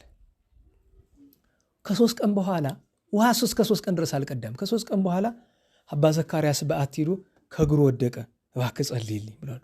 አባቴ ምን አደረግኩ አለው። ተው ከወንዙ ዳር አይቻለሁ፣ ጸልይልኝ ዝም ብለህ። ውሃ ሳይቀዳ የመጣ ለምንድን ነው? ከውሃው መቅጃ እዛው ከወንዙ ዳር ላይ አባ ዘካርያስ ሄዶ ውሃ ሊቀዳ፣ እስቲ ውሃ ከመቅዳቴ ፊት አንድ መዝሙር ላድርስ ብሎ አንድ መዝሙር ይጣፍጠዋል፣ 2 ይጣፍጠዋል፣ 3 እያለ 3 ቀን ሙሉ እዛው እንዲህ እንዳለን ያለ 3 ቀን 3 ሌሊት አባ ሙሴ ጸሊም ሲደርስ መንፈስ ቅዱስ በርግብ አምሳል ወርዶ በራሱ ላይ ተቀምጦ በአካባቢው የብርሃን ጎርፍ ፈሶ ሰውነቱ እንደ ፀሐይ ያበራ ነው ያየው። ለዚያ ነው ቢሄድ ከጸሎቱ ሊያናጥበው ነው። ሲያዩ አባ ሙሴ ጸሊምን ካየ ሊያቋርጥ ይችላል። በኋላ አባ ዘካርያስ ሊያርፍ ሲል አባ የስድሮስ በቀኙ አባ ሙሴ ጸሊም በግራው አሉ እና አባ ዘካርያስ ብሎ ሰማይ ሰማያል እና አባ ሙሴ ጸሊም ቀረ ብሎ ልጅ ዘካርያስ አቤት ምን እያየ ነው አለው። አባቴ ዝምታ አይሻልም ብለህ ነው አለው። እውነትህን ነው የኔ ልጅ፣ አዎ ዝምታ ይሻላል አለ። አባ ኤስድሮስ ቀና ቢል አባ ዘካርያስ የሚያየው ለቅ አባ ዘካርያስ ሊያርፍ ነው። ሰማያት ተከፍቶ መላእክት እየወረዱ ነው ሊቀበሉት። ያን ጊዜ አባ ሙሴም ቀና ቢል 7ቱ ሰማያት ተከፍቶ አየ። ብፁዕ አንተ ኦ ወልዴ ዘካርያስ፣ ልጄ ዘካርያስ አንተ ብፁዕ ነህ፣ ንዑድ ነህ፣ ክቡር ነህ። ለምን አለ? ችን ቃል ያዛስ እስመ ተረወ ለከ አንቀጸ መንግሥተ ሰማያት፣ የመንግሥተ ሰማያት ደጆች ተከፍተውልሃል፣ ተከፈቱልህ፣ ደስ ይበሉ። አንድ ጊዜ ከእስክንድሪያ አንድ ሰው ተልኮ ይመጣል። ምን ሊያደርግ? አገረ ገዥ ነው። ከአባ ሙሴ ጸሊም ልባረክ ብሎ አባ ሙሴ ጸሊም ይህን በጸጋ ይረዳና መንገድ ላይ ይጠብቀዋል። ሰላምታ ይሰጠውና አንተ ወዴት እየሄድክ ነው ይለዋል። ገዳም አስቄጥስ። ምን ፈልገህ? ታላቁ ጻድቅ አባ ሙሴ ጸሊም ጋር ልባረክ ብዬ። አይ እናንተ የከተማ ሰዎች ልብ የላችሁም። ምን ነው ብለዋል። አሁን ከሱ ቁም ነገር አገኛለሁ መስሎ ነው አለው። እንዴት አለው? ጀውጃዋ እብድ እኮ ነው፣ እብድ ሽማግሌ ነው፣ ጤና የለውም አለው። እንዲያውም ልጨምርልህ መናፍቅ ሳይሆን አይቀርም እንዲያውም አለ። እያዘነ ሄደ። መነኮሳትን ሄዶ ምን ሆንክ አሉት። አባ ሙሴ ጸሊም ልባረክ ብዬ አንድ ሰው እንደዚህ አለ። በጣም ተበሳጩ። እንዴት ያለ ደፋር ነው ታላቁን ሰው እንዲህ ብሎ የሚናገራሉ? ረጅም ጥቁር ግዙፍ ነገር ነው ሽማግሌ ብላለች። እሱ ራሱ አይደል አባ ሙሴ ጸሊም ማለት። አስቡት እንግዲህ ቅዱሳን ራሳቸውን እንደምን ዝቅ እንደሚያደርጉን ይገርመኛል። ታላቁ አባ ሙሴ ጸሊም ከዚህም የሚበዛ ብዙ ስራ ሰርቷል። ደቀ መዛሙርቱን ብዙ መንፈሳዊ ጣፋጭ ምክሮችን መክሯቸዋል። ከዚህ ሁሉ ነገር በኋላ የእረፍቱ ጊዜ ሲደርስ ቅድም ያልኳቸው ነገር ተፈጠረ። ከአባ መቃርስ ሄዱ፣ ያን ነገር ነገረው። ይህንን ነገር ይዞ ወደ ሰማዕትነት ጎዳና እየጸለየ ቆይቷል። አባ ሙሴ ጸሊም የተወለደ በ325 ዓመተ ምህረት አካባቢ ነው። አባ ሙሴ ጸሊም በሰማዕትነት ያረፈ በ405 አካባቢ ነው። እድሜው ከ75 እስከ 80 ነበረ ይባላል። በአጠቃላይ በምናኔ በቤቱና በምንኩስና በአበምኔትነት የኖረበት ዘመን ሲደመር ወደ 50 ዓመት ይመጣል ይባላል። በዚያ ወራት ከብዙ ቅዱሳን ጋር በብዙ ገድል ኖሯል። አሁን ወደ ማጠቃለያችን እንምጣ። ይህ ታላቅ ቅዱስ ሰው አባታችን ቅዱስ ሙሴ ጸሊም፣ ጥቁሩ ሙሴ፣ ገዳማዊ ሙሴ፣ ሰማዕቱ ሙሴ፣ ጻድቁ ሙሴ ከእርሱ ልንማራቸው የሚገቡ ትልቅ ነገሮች አሉ። ርዕሱን ማጠቃለያ ላመጣበት እንዲህ መጀመሪያ አባ ሙሴ ጸሊም እንመልከተው እና ክብሮ ብያልኩበት ምክንያት በዓለም ታሪክ አልኳችሁ ከመነኮሳት ውስጥ እንደ አባ ሙሴ ጸሊም ገናና ስም ያለው አታገኙም። በክብርና አባ መቃርስ ይበልጣሉ። ነገር ግን የእሱን ያክል የገነነ የለም። ለምን ነው ጥያቄው? ለምንድን ነው በዓለም ባሉ አብያተ ክርስቲያናት በሙሉ እንዲህ ገናና ስም ያለው? ኢንተርኔት ላይ ብትገቡ ሴንት ሞሰስ ኢትዮጵያን ወይም ብላክ ብላችሁ ብትጽፉ በሱ ስም የተሳሉ ስዕሎችን መቁጠር ይታክታችኋል። የአንዳንድ ቅዱሳንን ታላላቅ ቅዱሳን ስዕል ለማግኘት ስላድኖ ከባድ ነው። ኢትዮጵያ ውስጥ አንድ ገዳም አለው አይደል? የአባ ሙሴ ጸሊም ቅርብ ጊዜ ነው የተሰራ። ድሮ ነበረ ጠፍቶ ይመስለኛል።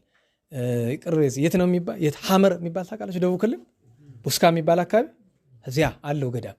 ምን የመሰለ ለምለም ተራራ ላይ አለ። ቅርብ ጊዜ ነው ግን የተሰራ፣ ስለ ቅዱሱ ክብር ማለት ነው። በግብፅ ብትሄዱ ግን እንደሱ ገናና ጻድቅ የለም። በሮም ብትሄዱ፣ በምስራቁ ዓለም ብትሄዱ ምንድን ነው እንደዚያ ገናና ያደረገው ብትሉ ገናና ያደረገው እግዚአብሔር አውቆ ነው። እሱን የመሰሉ ቅድስና ያላቸው ስንት ቅዱሳን አሉ። ታዲያ አባ ሙሴ ጸሊም ልዩነቱ ምንድን ነው የሚባል እግዚአብሔር ሁልጊዜ በንስሐ የተመለሱ ቅዱሳንን ከሌላው የበለጠ እንዲታወቁ ያደርጋቸዋል። ለምን ቢባል ከእናታቸው ማኅፀን ጀምሮ በንጽህና የኖሩት ለእኛ ምሳሌ ለመሆን ይገባቸዋል። ግን ይከብዱናል። እናዋላችሁ ይከብዱናል። 99% አብዛኞቻችን ምን ወድቅ ምን እነሳለን። መጽሐፍ እንደሚል ለባስያነ ስጋ ስጋ የለበስንን። ስጋ መልበስ ማለት በጥሬ ዘሩ እንዳትረጉሙት ደካማ ማለት ነው። ሁለተኛ ገባርያነ ንስሐ ነው የምንባለው አይደል? ምንወድቅ ምንነሳነን። ከዚያ ሁሉ ደግሞ በከፋው አባቶች አንድ ነገር አስተምሮናል። እኔም ነግሬያቸዋለሁ ብዙ ጊዜ። ጸላዔ ሰናያት አንድን ሰው እንዲገድል ያደርገዋል አይደለም? ንገሩኝ። ከባድ ኃጢአት ነው አይደለም? ነገር ግን ጸላኢ በዚህ ይረካል አይረካም? አይረካም። ዝሙት አሰርቶ ይረካል? አስዋሽቶ ይረካል? አይረካም። እሱን የሚያረካው አንድ ነገር ነው። ምንድናት እሷ? ተስፋ ማስቆረጥ። ለዚያ ነው ምንድን ያለው ጻድቁ? ኢትምትር ተስፋ እምህረት እግዚአብሔር፣ ከእግዚአብሔር ይቅርታ የተነሳ ተስፋ አትቁረጥ። ለዚያ ነው የአባ እብሎይ ታሪክ እሁድ እሁድ ይነበብ ብሎ መልአከ እግዚአብሔር እኮ ለአስቄጥስ ገዳማት መነኮሳት ነግሯቸዋል። የ40 ዘመን ኃጢአት ሲሰራ ይኖረው የነ አባ ብሶይ ጴጥሮስ ታሪክ፣ የነ ቅድስት ማረታ፣ የነ ቅድስት አውዶክስያ፣ የነ ቅድስት ማርያም ግብፃዊት። አሁን የማርያም ግብፃዊት ታሪክ በመላው ዓለም እኮ ነው የሚታወቅ። የማያውቃት አለ እንዴ? እውነተኛ ክርስቲያኑ ነው። ለምን አስቡት። የታላቁ አባ ዞሲማስ ከእናቱ ማኅፀን ጀምሮ በቅድስና የኖረው አባ ዞሲማስ እና እሷን ሲጸልዩ እንኳ በዛ ሁሉ አመንዝራነት ዕድሜዋን የኖረች ቅድስት እናት በኋላ በንስሐ ተመልሳ ሁለቱ ሲጸልዩ ምትሃት እስክትመስለው ድረስ እሷ አፈር አትነካም። አንድ ክንድ ከፍ ብላ ከመሬት ነው የምትጸልይ፣ እሱ አፈሩ ላይ ቆሞ፣ እሷ ግን ክንድ ከፍ ብላ ነበር የምትጸልይ። ለዚያ ነው አይደል በአረጋዊ መንፈሳዊ ንስሐሰ ትሬስዮ ለዘአበሰ ከመዘኤ አበሰ። ንስሐ በዳዩን በደለኛውን ምን ታረገዋለች? እንዳልበደለ ምንም በደል እንደሌለበት። ለኃጥእኒ ከመጻድቅ ኃጥኡን ምን ታረገዋለች? እንደ ጻድቅ ታረገዋለች። ወለዘማኒ ከመድንግል ዘማውንሳ እንደ ድንግል ታረገዋለች ብሎ የተናገረ። እንዲህ ንስሐ እኮ ኃይለኛ ናት። ተወፈ ምሮ ሰማይ የማነ ጴጥሮስ ከሃዲ ወመምህረ ወንጌል ኮነ ጳውሎስ ሰዳዲ አላለም? አባ ስብሐት መልካ ሥላሴ ይላል። ጌታኔ ካደ ቅዱስ ጴጥሮስ የመንግሥተ ሰማያት መክፈቻ ተቀበለ። ምዕመናንን ክርስቶስን ያሳደደ ጳውሎስ የወንጌል መምህሩ ነው ተሾመ እኮ ብሎ አድንቋል አይደል? ይገርማል። ምክንያቱም ከፍ ያሉ አስቡት። አሁን በብሉይ ኪዳን የፍጥረት ሁሉ በኩር የጻድቃን ሁሉ በኩራቸው አዳም ነው አይደለም? አባታችን አዳም በምንድን ነው የምናውቀው? በንስሐ። ወረድ በሉና የነገስታት አለቃቸውን ነቢይና ጻድቅ ቅዱስ ዳዊትን ተመልከቱት። በምንድን ነው የምናውቀው? በአዲስ ኪዳን የሐዋርያት አለቃ ቅዱስ ጴጥሮስ በምንድን ነው የምናውቀው? የዓለም ብርሃን የተባለ ቅዱስ ጳውሎስ በምንድን ነው የምናውቀው? እነዚህ አግኗቸዋል። ይሄ ማለት ግን በንስሐ የተመለሱት ብቻ ናቸው ገናና ማለት አይደለም። እነዚህ ሁሉ ተደምሮ የማይደርሱበት ታላቁ አብርሃም አለ፣ ታላቁ ኖህ አሉ፣ ነቢዩ ቅዱስ ዳንኤል አለ፣ ቅዱስ ኢሳይያስ ደግሞ በንስሐ የተመለሰ አለ አይደል? ለምጽ በከንፈሩን የተመታ እግዚአብሔርን አስቀይሞ ያስቀየመ በምንድን ነው? እንደዚህ ዘመን ነገስታትን መኳንንትን በማፈር ብናገራቸውስ በፍልሃት ዓይኔን ቢያጠፉኝስ በሰይፍ አንገቴን ቢቆርጡኝስ ብሎ በመፍራት ነበር። በኋላ ግን ኢሳይያስ ልዑለ ቃል እስከተባለ ድረስ በድፍረት መስክሮ በእንጨት መጋዝ ተሰንጥቆ በኩላብ ተሰቅሎ ሞቷል አይደል? እና ቅዱሳን ይሄ ሁሉ ስለ ቅዱስ ሙሴ ጸልይ የምንናገረው ከበረከቱ ከቃል ኪዳኑ እንድንሳተፍና እግረ መንገዱን በምንም ምክንያት ተስፋ እንዳንቆርጥ ነው። ተስፋችን ማን ነው?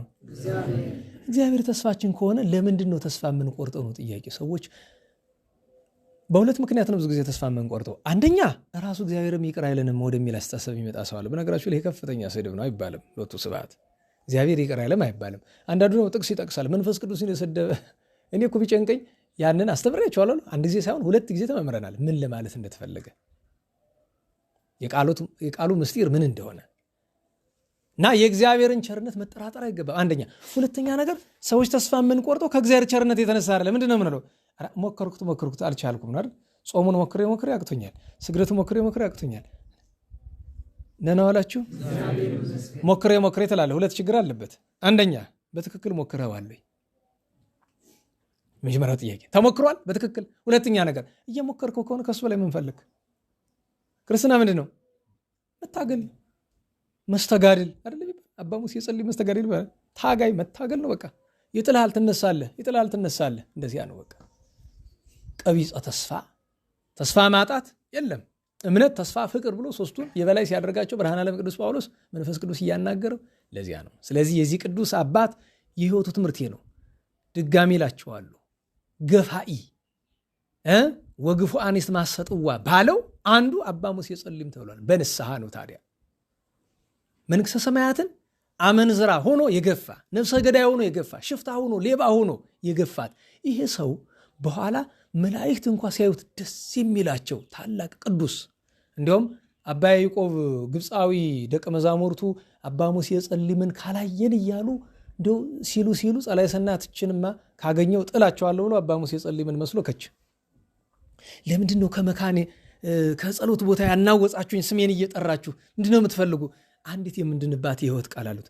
በመከራችሁ ትሰሙኛላችኋል። እንዴ አንተንም ያህል አባት እንሰማለን እንጂ ይሉታል። እሺ ጥሩ ምንድነው የምታረጉ አላቸው።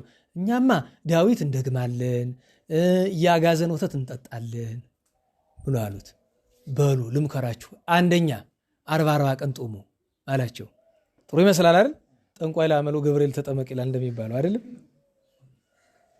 ሁለተኛ ያጋዘን ወተት አጠጡ አላቸው። አሁን 40 ቀን ጦሙ 40 ቀን ጦሙ ድፍት ይበሉ እንደ ያለመዱትን። ሁለተኛ ያጋዘን ወተት አጠጡ አላቸው። እዚያ ገዳም ምንም ምግብ የለም፣ ጭው ያለ በረሃ ነው። እግዚአብሔር ምንድን ነው የሰጣቸው? አጋዘን ነው የሰጣቸው። በቃ ያችን እያለቡ አይብ እያደረጉ ነው የሚበሉ። አይብ የሚያደርጉበት ምክንያት ሳይገም አይብ ምንድን ነው የሚያውቅ እስቲ? አይብ ምንድን ነው? ወተት ነው አይደል? መጀመሪያ ቀጥሎ እርጎ ነው። ከዛ በኋላስ አይብ የሚሆነው የትኛው ነው? ቅቤው ከወጣ በኋላ።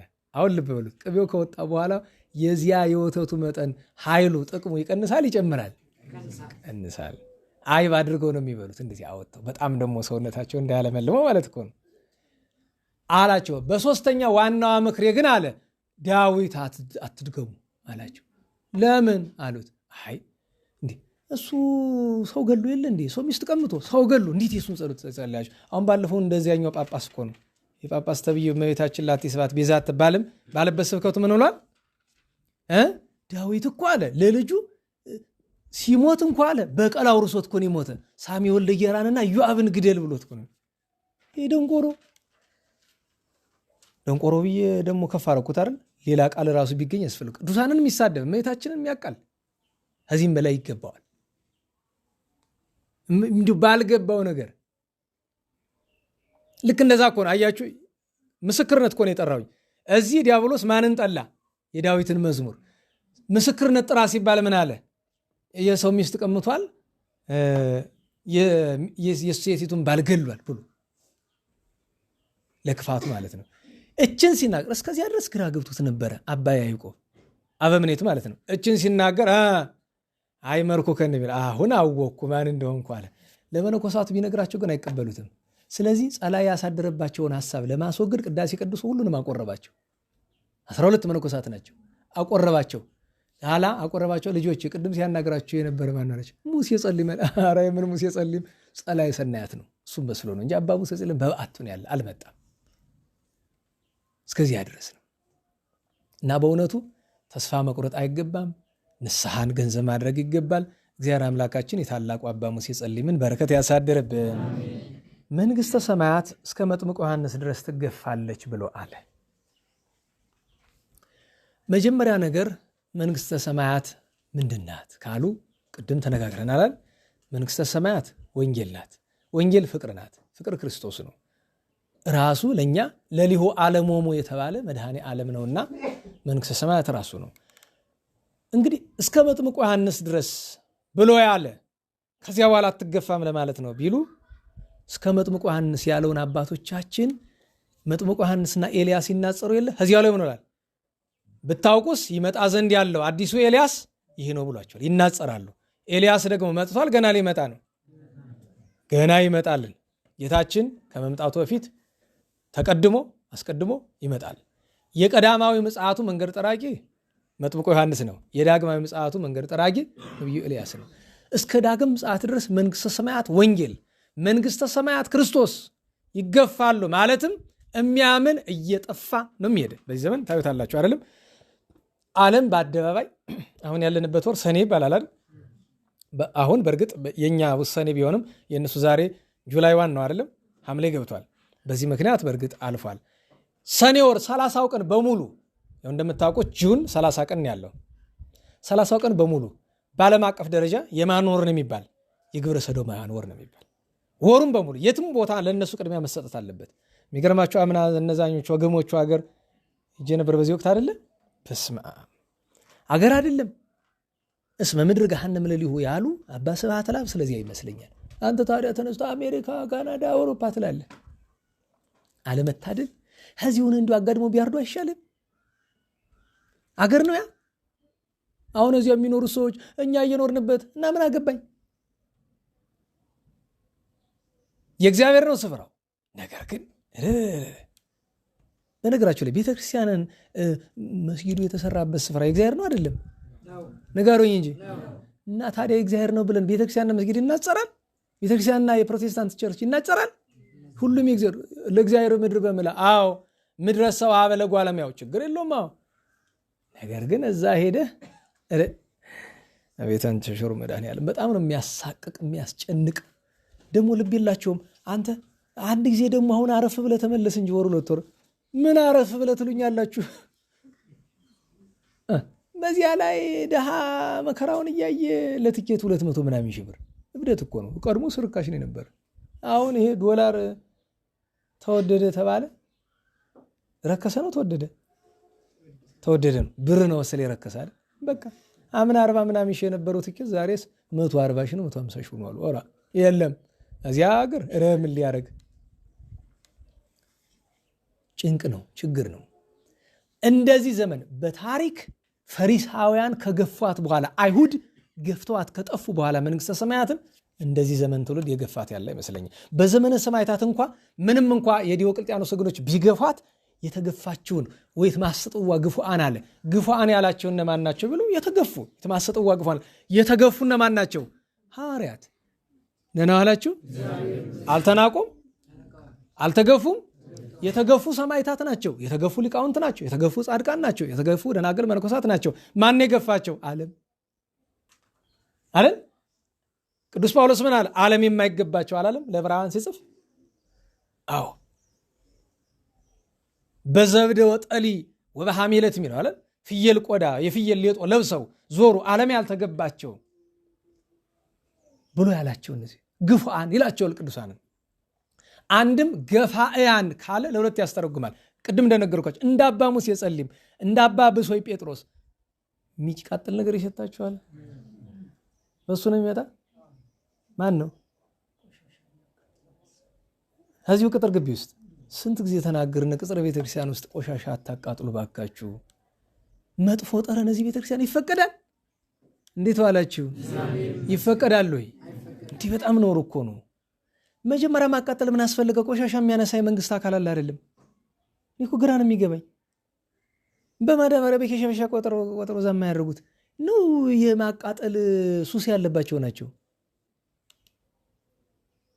ክፉ ልናገር ነኝ መድኃኒዓለም ይማረኝ። ምክንያቱስ እኔ አንዳንድ ሰው የሚያደርገውን ነገር ሳይ ግራ ነው የሚገባኝ። ቤተክርስቲያን ውስጥ ሌላ መፍትሄ እያለ እንደዚህ የሚያደርግ ሰው እንዲህ ይደረግብኝ ማለቱ ይሆን? ቆሻሻ የሚያቃጥል ሰው ጥሩ ነው በቤቱ። ለምን? ቆሻሻ ኃጢአት ምሳሌ ነው። እሳቱ የንስሐ የመንፈስ ቅዱስ ምሳሌ ስለሆነ። ቤተክርስቲያን ውስጥ ሲሆን ግን ቤተክርስቲያንን በቆሻሻው ጠረን መበከል ነው። ስለዚህ ምሳሌነቱ ይለወጣል። ቆሻሻው አንተ ትሆናለህ፣ እሳቱ ገሃነም ይሆናል፣ ቅጣት ይሆናል። እሱን ማስተዋል ይገባል። ገፋእያን ካለ ከወንድ እንደናባ ሙሴ ጸሊም፣ እንደናባ እብሎይ፣ እንደናባ ብሶይ ጴጥሮስ ያሉ፣ ከሴት እንደነ ቅድስት ማርያም ግብፃዊት፣ እንደነ ቅድስት አውዶክሲያ፣ እንደነ ቅድስት ማረታ ያሉ ገፋእያን አለ። ለምን? በቀድሞ ግብራቸው ቀድሞ መንግስተ ሰማያትን የሚገፉ ነበሩ አልነበሩም? ገፋእያን አለ። አንድም ይላል ወይት ማሰጥዋ ገፋእያን አለ። ካህናት ምዕመናንን ገፋእያን ይላቸዋል አይደል? በጣም በትርጓሜ ካህንን ገፋ ይለዋል። ለምን? ምዕመናንን በንስሐ ይገፋቸዋል። ይህን ያህል ጡም፣ ይህን ያህል ስገድ እያለ ይጫናቸዋል። እያረቀ ጹም ትቀጣለህ እያለ እየቀጣ ምዕመናንን በንስሐ የሚገፉ ካህናት ይትማሰጥዋ አለ። ይትማሰጥዋ ይናጠቋታል ማለት መንግስተ ሰማያትን ሄዶ እንደ ሌባ ልንጣጠቅ አይደለም። መናጠቅ ምንድነው ትርጉሙ ቢሉ የሚጣፍጥን ምግብ እየተናጠቁ እንዲመገቡት የዚያችንም ጣዕሟን መናገር ነው የመንግስተ ሰማያት ይላል። የመንግስተ ሰማያት ጣዕሟ ምንድነው ቢሉ የክርስቶስ ፍቅር ነው የመድኃኒታችን። አንድም ገፋያን የተባሉ ምዕመናን ናቸው። ለምን? ራሳቸውን በንስሐ የሚገፉ የሚጨቁኑ ገፋያን አለች። ግፉአንም ቢል ያስኬዳል። የዚህ ዘመን ካህናት ግፉአን ናቸው አይደል? አስራቱን በልተንባቸው አስራት ስለማንሰጣቸው ግፉአን ናቸው የዘመን ካህናት። በዚህ ዘመን ካህናት ግፉአንም ገፋያንም ናቸው። ደግሞ አሁን ለእንትኑ እናምጠው ትርጉሙን እንቀይረው። ግፉአን አለ በረሃብ በጥም ቀጥተናቸው፣ ገፋያን አለ ባለመማር ባለማስተዋል ብዙ ካህናት ያችን ሳንቲም እናገኛለን ሲሉ መንግስተ ሰማያትን ሲገፏት እየዋሉ። አንድም ግፉአን ገፋያን ባለው ለምዕመናን ያስጠቅሳል። ግፉአን አለ ደግረኛ አጥተው ይገፋሉ ምዕመናን አይደል? ሲታረዱ አይውልም። ዛሬ ምዕመናን ሲታረዱ አይደል የሚሉ ሲገደሉ አይደል የሚሉ ግፉአን ይላቸዋል። ገፋያን ይላቸዋል። አስራቱን በኩራቱን እየበሉ ካህናትን ቤተክርስቲያንን ይገፋሉ። ይትማሰጥዋ ባለው ታዲያም እንደምን ያስኬዳል ብሎ ካለ ንስሐ ከገቡ ተስፋ ስላላቸው። የትምህርት ማጠቃለያ አንድ ስለ ቅዱስ ሙሴ ጸሊም የተነጋገርነው ነው። ሁለተኛ ግን አደራ በማንም ላይ አትፍረዱ። ዛሬ ሌባ ሽፍታ የምንለው ሰው ነገ ምናልባት ቅዱስ ሙሴ ሊሆን ይሆናል። ዛሬ አመንዝራ የምንላት አንዲቱ ሴት ሴተኛ ዳሪ የምንላት ሴት ነገ ቅድስት ማርያም ግብፃዊት ልትሆን ትችል ይሆናል። እኔ እዚህ ቁሜ ብለፈልፍ ተግሳስ ብገስጽ እናንተን ነው። አንዲትን አታስታውሱም? የዛን ጊዜ ሴተኛ ዳሪ የሚባሉ እህቶቻችን ስናመጣቸው አንዳንዶቹ ቤተክርስቲያን ቅጥር ግቢ አንገባም ይላሉ። እንደኔ ያለ ሰው እዚህ ሊገባ አይገባውም። በነገራችሁ ላይ እኛ ከነሱ አንከፋም። እነሱ ቸግሯቸው ገቡበት። ባይምሮው የማያመነዝር ሰው አለ መካከላችን። አባቶቻችን ምን ይለዋል? ካረከው ይቆጠር። አይቶ የተመኘ በልቡ ምን አላለ ጌታ። ምንድነው ልዩነት ታዲያ? አንተ ዘለህ ምን ይላል? ልማድ አንስት በሆንኩ ጊዜ ምናምን እስከዚህኛው ብገባስ መጠየቅሽ ራሱ እንዴት ጠየቅሽ? ህልመ ሌሊት ሲሆን እስከዚህ ብገባስ? አዲስ አበባ ያለ ሰባኪ ምን ችግር የለውም መቅደስ ብቻ ነው የማትገቡ ይላል። የመሀል ሀገር ሰው ቤተክርስቲያኑን በሙሉ ምንድነው የሚለው? መቅደስ ነው የሚለው። ድዊ ነው አስተሳሰቡን። ይገርመኛል። መቅደስ ብሎ መቅደስ ምንድነው? እኛ ቅድስተ ቅዱሳኑን ነው የውስጡን ብቻ ነው። ስም እኮ አለው። ምን ይባላል? ህንፃ ቤተክርስቲያን ይባላል። ከዛ ቅኔ ማኅሌት ቅድስት መቅደስ ይባላል። ሁሉም እኮ ደረጃ ደረጃ አለው አይደለም? ቅኔ ማኅሌት የንዑሰ ክርስቲያን ማስቀደሻ ነው ዙሪያው ማለት ነው አይደል? ቅድስት የቆራቢዎች ማስቀደሻ ነው ዙሪያው ማለት ነው። መቅደስ የቅዳሴያን ነው አይደለም? መንበረ ጸባዖት የሰራኤ ብቻ፣ ንፍቅ ደግሞ በረዳትነት ማለት ነው። ለምሳሌ መንበረኛ ዲያቆናት እንነካለን አንነካም? የዛሬ ዲያቆን በመኖሩ ስር ስድድ ያደርጋል። አክሊል ለማውጣት እኮ ነው ይላል። መስቀሉን ላወጣ ብዬ ይላል። ኧረ ተው ነውር ነው። ካህኑን አንስተህ ስጠኝ አይቀልም ከሌለ ይቀራላ። ኦዛን አታስታውሶ? ኦዛ የተቀሰፈ በተንኮል ነው፣ ተንኮል አድርጎ ነው። ወይፈኖቹ ሲያዘነብሉ ታቦተ እግዚአብሔር ትወድቃለች ብሎ በሱ እያገዘ ነው። ማገዝ የሚባል ነገር የለም። አለ ስልጣን አታግዝም፣ አትችልም። አትንካ ከሆነ አትንካ ነው። ልክ የዚህ ዘመን ዲያቆን የትም ብትሄዱ፣ አሁን መንበረ መንግስት የዛን ጊዜ የሐዘኑ ጊዜ ዲያቆናት ይህን ጽና ከወገቡ ላይ ገጥም አድርጎ ይዞ አይ እንደዚያ ትልቅ ደብር እንኳን እንዲያው እንዲህ ያለ ስርዓት የሚያርም ሰው የለም ብዬ በጣም አዘንኩኝ። አልጠበቅኩማ። መዋሴት አልተደረገምና አይ እንግዲህ ምን አለ ታቋቋም ወንበር ስለሌላቸው ነው እየተውኩት። የኛዎቹ ሊቃውንት ሊቆሙ መጥተው የለም መዋሴቱ። እሺ ይሁን ችግር የለም ያው 7 ምዕራፍ ፍታት ተፈታ ማለት እንደዚህ አድርጎ ልናገራቸው አልኩና እንደዛ አድርገው ያዙት። ሁሉም ወይ ብሉ የአዲስ ማህተም ያላቸው ናቸው ዲያቆኖች። እንዴት ምን አናገረኝ ቸል ብለውት ይመስለኛል። እንዲያውም አንደኛው የሥርዓተ ቅዳሴ መጽሐፍ አሳትመዋል። መያዝ አይገባም የሚለው እዛ ውስጥ ጽፈዋል። እሳቸው ግን ይዘውት አዩት። ኦ ንጉሥ ፈታይ ከበር ስቀል ልናገራቸው። አሁን በሐዘን መካከል እኔም ክፉ ከተንኮለኛ ብሆን ነው አይደል ይሄን ያሰብኩት። ሰው እያለቀሰ እኔን ማስተውል ሐዘንተኛ ነኝ አይደል? አብሬ ግን አይተው አስተማሪ ከሆናችሁ አይተውም እኮ እሺ አይልም። እና እኔ ግራ የሚገባኝ ጽናውን ከወገቡ መያዝ ምንድን ነው? ከያዝከው ላይ ማትይዘው ከወገቡ ስትይዙት ያልገባችሁ ነገር አንደኛ የጽናውን ምስጢር ታበላሹታላችሁ። ከላይ ስትይዙት ስንት መስመር አለው? ስንት ሀብል ነው ያለው? ጭብጥ አድርጋችሁ ስትይዙት ስንት ይሆናል? አንድ አይደለም። ምክንያቱም ከላይ ከታች 3 ነው። ቅጥ ነው የሚጠፋው። እሱ ብቻ አይደለም፣ ከወገብ ውስጥ ይዙት ከላይ ያለው መስቀል ምን ይሆናል? ይዘቀዘቃል። መጀመሪያውኑ ጽና አትንካ ነው እንጂ ካላ አትያዘው የሚል ሕግ አለ። ዲያቆንም አይነካቸው ነገሮች አሉ አይደል? ፀሐይ ላይ አይነካም፣ ጽና አይነካም፣ ታቦት አይነካም፣ መንበር አይነካም። እንኳን እሱን ሰራዩን ካህን መንካት አይችልም። ይህን አታውቁም? ሰራዩን ካህን የልብሱን ዘርፍ መንካት አይችልም። ካህኑ የሚመጠን ግርምት ዛቲ ዕለት ብሎ እጁን ከታጠበ በኋላ ማንም አይነካውም። እንኳን ዲያቆኑ ንፍቆ ካህን እንኳን በተፈቀደለት ሰዓት ብቻ ነው የሚነካኩበት ሰዓት አላቸው። ጸሎት ሲሆን ይላላል በሥርዓተ ቤተክርስቲያን ተዘከረኒ ወአቡየ ካህን በጸሎትከ ቅድስት ብሎ ሲለው እግዚአብሔር የቀባለ ክህነትከ ብሎ እጁን ያያይዘዋል። እንደዚህ በየመካከሉ እንደዚህ ያያይዙታል። ለምን ይባል? አመሳቅለው አይደለም የሚያያይዙት። እንደዚህ በጋራ በአንድነት መከራ አለብን መስቀል እንሸከማለን ሲሉ እንዲህ ያደርጋሉ ይላል። እንኳን ጽናውን ካህኑን መንካት ክልክል ነው። ነገር ግን እየየም ሲደላ ነው በዚህ ዘመን ስንት ስርዓት ጥሰት ባለበት ስፍራ እና ስለዚህ በእውነቱ ያንን እንድናስበው እንዳንፈርድ ነው። እግዚአብሔር አምላካችን የቅዱሱን በረከት መጨረሻ ላይ በነገራቸው ላይ ሰማዕትነት ሲቀበል መነኮሳትን በሙሉ አሸሻቸው። የተወሰኑ መነኮሳት እንታገላሉት። የለም ተው ፈቃድ እግዚአብሔር አትጋፉ ሂዱ ዝም ብላችሁ አላቸው።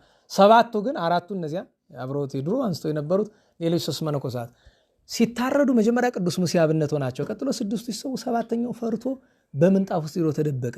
በኋላ ቀናቢል እንግዲህ የወረደ 8 አክሊል ነው። ለአባ ሙሴ ጸሊም የወረደለት 3 አክሊል ለብቻው ነው። ኋላ ግን ለነዚያ ለ6ቱ መነኮሳት ሰጥቷቸው አንዱ መልአክ ይጠብቀዋል። ና በዚህ ላክብር ይለዋል። ኦሮ እችን አይቶ ማን ይሰንፋል? ሄዶስ አንገቱን በርበሮች ቆረጡት። ሰማዕትነት ተቀበለ፣ አረገ። ዛሬ ሁሉም ስጋቸው በክብር ይኖራል። የነሱንም የሁሉንም በረከት እግዚአብሔር አምላካችን ያሳድርብን። መንግስተ ሰማያትን ከሚገፉት ወገን አያድርገን። መድኃኔዓለም የተማሰጥዋ ግፉአን ካሉት ያድርገን። ለምስጋና እንነሳ።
ታማልደን። ምሕረት ቁጣውን በትዕግስት ይላክልን። የመምህራችን ቃለ ሕይወት ያሰማልን። የአገልግሎት ዘመናቸውን ይባርክልን። ወንድማችንን ቃለ ሕይወት ያሰማልን። ቃሉን እንድንሰማ የፈቀደልን ፈጣሪ ማስተዋሉን ትዕግስቱን አድሎ ፍጻሜያችን ያሳምርልን። የታመመ ምሕረቱን ይላክልን። ለሞቱት ወገኖቻችን ነፍሳቸውን ይማርልን። በቅዱሳን አባቶቻችን ረድኤት በረከት ያሳትፈን። ሰላም ያሳድረን። አቡነ ዘበሰማያት በከመ በሰማይ ከማሁ በምድር ሲሳየነ ዘለለ ዕለትነ ሀበነ ኅድግ ለነ አበሳነ ንኅድግ ለዘአበሰ ለነ ኢታብአነ እግዚኦ ውስተ መንሱት አልባህደነ እምኩሉ እኩይ እስመ ዚአከ ይእቲ መንግሥት ኃይለ ስብሐት ለዓለመ ዓለም። ወሰላመ ቅዱስ ገብርኤል መልአከ እግዝእትየ ማርያም ሰላም ለኪ ድንግል ፈሊናኪ ወድንግል ሥጋኪ እምእግዚአብሔር ጸባኦት ሰላም ለኪ ቡርክት አንቲ እምአንስት ተፈሥሒ ፍሥሕት ወምልዕተ ጸጋ እግዚአብሔር ምስሌኪ ሰአሊ ወጸልይ ለነ ምሕረተ ኢየሱስ ክርስቶስ ተማይጸነበኪ ይፍቱ። እግዚአብሔር ይስጥልን። ቃለ ሕይወት ቃለ በረከት ያሰማልን። ተስፋውን መንግስቱን ርስቱን ያውርስልን። ነገ እዚህ ላላችሁ ያው ምህላው ይቀጥላል። እዚያኛው ጉባኤ ለምትማሩ ደግሞ መደበኛ ትምህርታችን ያው ክፍል 4 እንቀጥላለን። በሰላም አስጀምሮ በነገራችሁ ላይ ስለ አባ ሙሴ ጸሊም ብዙ መዝሙር አላውቅም። ዛሬ አቡነ ተክለ ሃይማኖት ናቸውና የአቡነ ተክለ ሃይማኖት መዝሙር አለ ሰላም ለሊና ከዘኮነ መምለክ የሚለው እና መጨረሻ ላይ ባርከኒ አባ ለወልድ ከዝኪ እስመ ልማዱ ለመምህር ቡራኬ ይላል። ለሁሉም ቅዱሳን ያገለግላልና አንድ ጊዜ ብቻ የምታውቁት ይመስለኛል። የማታውቁት ከሆነ አንድ ጊዜ ነው እመራቸዋለሁ፣ ግን የምታውቁት ይመስለኛል። እስቲ በቸሩ መድኃኔዓለም ስም አንድ ጊዜ እንበልና እንሰናበታለን። ባርከኒ አባ ለወልድ ከዝኪ ለወልድ ከዝኪ። እንዴት አልያዛችሁት? በሉሽ እስመ ልማዱ እሺ፣ አሁን እሱን አንድ ጊዜ በደንብ በስርዓት በሉ። ባርከኒ አባ ለወልድ ከዝኪ ለወልድ ከዝኪ ባርከኒ አባ ለወልድ ከዝኪ ለወልድ ከዝኪ እስመ ልማዱ ለመምህር ቡራኬ እስመ ልማዱ ለመምህር ቡራኬ እስመ ልማዱ ለመምህር ቡራኬ እስመ ልማዱ ለመምህር ቡራኬ። ቸሩ መድኃኔዓለም ይክበር ይመስገን። በሰላም አስጀምሮ በሰላም ያስፈጽመን። ቸሩ መድኃኔዓለም እንቅፋት ሳይመታን እሾህ ሳይወጋን ኃጢአት ሳይሰለጥንብን በደልም ሳይገዛን የብርሃን መላእክት በፊት በኋላ በቀኝ በግራ እየጠበቁን ለጊዜ ወደ የቤታችን ለፍጻሜው ተስፋ ወደምናደርጋት መንግሥተ ሰማያት ከተከፈተች ገነት ከተነጠፈች ዕረፍት ከአባቶቻችን ርስት ሁላችን በሰላም ያድርሰን። ስብሐት ለእግዚአብሔር ልዑል ወለወላዲቱ ድንግል ወለመስቀሉ ክቡር ዘሳይል አሜን።